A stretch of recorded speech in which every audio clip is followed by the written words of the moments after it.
Afonso, vamos falar hoje naturalmente deste plano de paz revisto, aqui com uma reformulação que foi feita em conjunto e no âmbito das negociações que têm sido levadas a cabo nos últimos tempos. Falamos agora de um total de 20 pontos. Que diferenças mais gritantes vê em relação ao original, ao documento original de 28 pontos? Boa tarde, Janete. Antes de mais, desejar a todos os que nos acompanham um feliz e santo Natal para aqueles que o celebram hoje.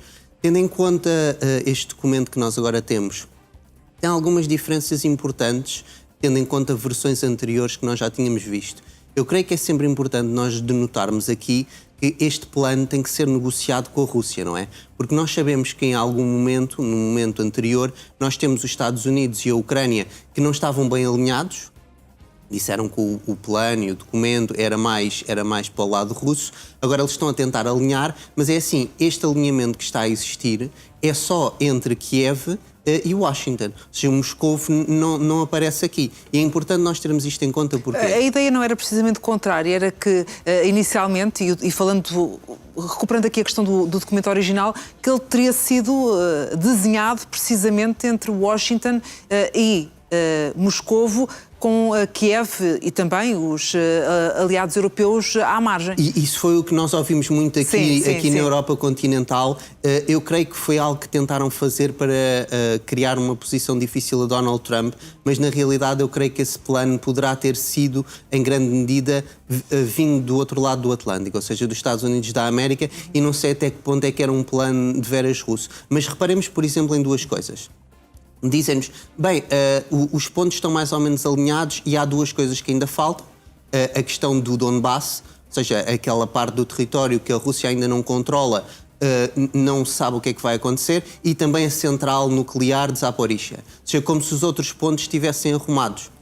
Ou seja, isto é completamente disparatado pensá-lo, porque a Rússia não aceitou nenhum dos outros pontos. Por exemplo, um dos pontos diz que o exército russo tem que se retirar de vários pontos da Ucrânia, por exemplo, do Oblast de Kharkov. Ou seja, aqui é muito importante as pessoas terem em mente que uma coisa é geografia política e outra coisa é geografia física. Ora, nós sabemos que nesse Oblast nós temos um rio, que é o rio Oskil ou Oskol, e esse rio, em alguma medida, junta-se ao outro Oblast de Lugansk, ou seja, nós temos uma frente que passa aí pelo rio. Ou seja, nós temos a geografia política, os Oblasts desenhados pelo Estado ucraniano, e depois temos a geografia física, ou seja, os russos, para proteger Lugansk, não se podem retirar do Oblast de Kharkov, aí nessa parte ao pé do rio de Oskol. E é algo que a Rússia deixou bem claro, e nós temos sempre que ter aqui em mente, porque por vezes ouvimos, bem, a Rússia não está a fazer concessões. Qual é que é o problema aqui? O problema é que já desde o encontro no Alasca, a Rússia fez uma grande concessão, que é, em dois oblasts de Kherson e de Zaporizhia, é deixar a linha onde ela está, a linha da frente.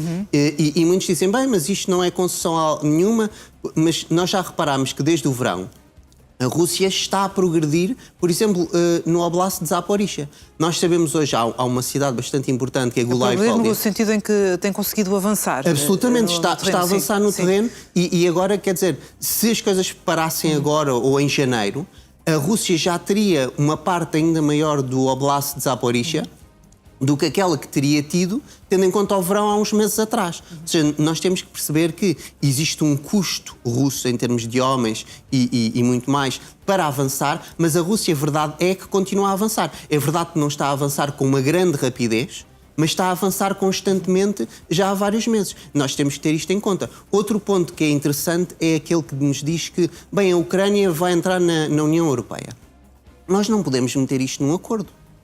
Para um Estado entrar na União Europeia... Há requisitos. Há requisitos, mas repara, mesmo que passemos esses requisitos, Janete, a questão aqui é, nós temos que ter uma unanimidade nos países que fazem parte da União Europeia. Ora, nós já ouvimos, por exemplo, a Hungria a dizer que vetaria uma entrada da Ucrânia na União Europeia. Ou seja, nós temos aqui que ter muito cuidado de também não meter em cima do acordo algo que depois não pode ser realizado. Nós vimos muito recentemente que, há umas semanas atrás, quase toda a gente deu por garantido que os fundos gelados russos, que estavam imobilizados, iam ser utilizados. Depois vimos um país que não tem nada a ver com a Hungria, mesmo em termos ideológicos, que foi a Bélgica, com o seu primeiro-ministro, a bloquear isto. E agora nós vamos apercebendo-nos também que esta unidade da União Europeia é muito mais frágil do que o que parece, porque a Itália apoiou os belgas. Ficou bem patente no âmbito dessa tentativa de alcançar um acordo que obrigou os 27 a recorrerem a um plano B. Absolutamente, esse plano B. E nós agora vão saindo informações na mídia, principalmente anglo-saxã, e nós vimos que aparentemente Emmanuel Macron meteu-se também contra Merz.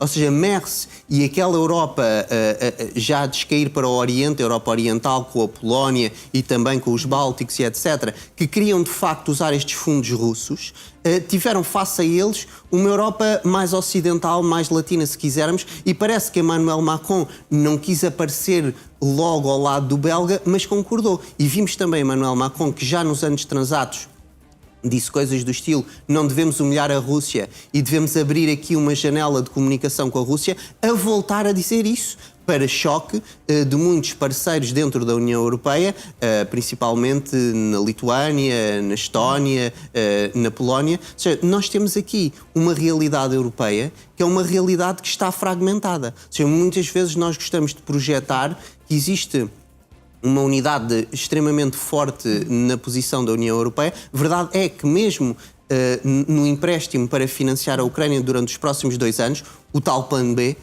que mencionou, nós temos 3 países que não fazem parte. Ou seja, a Chequia, a Eslováquia e a Hungria. Ou seja, nós temos aqui vários problemas e tendo em conta, por exemplo, a questão nacional e a questão do interesse nacional. Ou seja, Portugal, diretamente, historicamente, nunca teve grandes problemas com a Rússia. Ou seja, faz sentido para Portugal estar a amarrar as penas da Polónia e dos países do Báltico. É isso o interesse nacional? Mas para si faz sentido ou não faz sentido? Tem uma opinião formada sobre isso, no sentido em que estamos a falar de um bloco comunitário? Absolutamente. Em que tem que haver essa união. Teoricamente teria, Janete, mas como eu acabei de referir, o caso da Bélgica, o caso destes 3 países que não vão participar. Ou seja, essa união, depois, quando nós vamos a ver, ela está mais no papel do que na realidade fáctica. E eu acho que, em alguma medida, e aqui podemos trocar para o Atlântico, Portugal é um país atlântico. Ou seja, Portugal, na sua história, muito mais do que ser um país da Europa continental, foi um país do Atlântico. Ou seja, Portugal é um país que é europeu, obviamente, mas também é muito mais do que ser europeu. E nós podemos trocar aqui, não só na questão da Rússia, nós sabemos as tensões que estão a existir. E recentemente Donald Trump mandou mais um enviado importante para a Groenlândia. E agora pergunto-me, qual é que é o interesse português se existir, de facto, uma tensão muito mais elevada entre a Dinamarca e os Estados Unidos da América? Para mim é óbvio, e Portugal foi um dos primeiros Estados do mundo a reconhecer a independência norte-americana, que Portugal deve ficar alinhado com a grande potência do Atlântico e a grande potência mundial, que é os Estados Unidos da América. Ou seja, o que é que a Dinamarca... E na questão russa, já agora, que tipo de comprometimento é que Portugal deve adotar?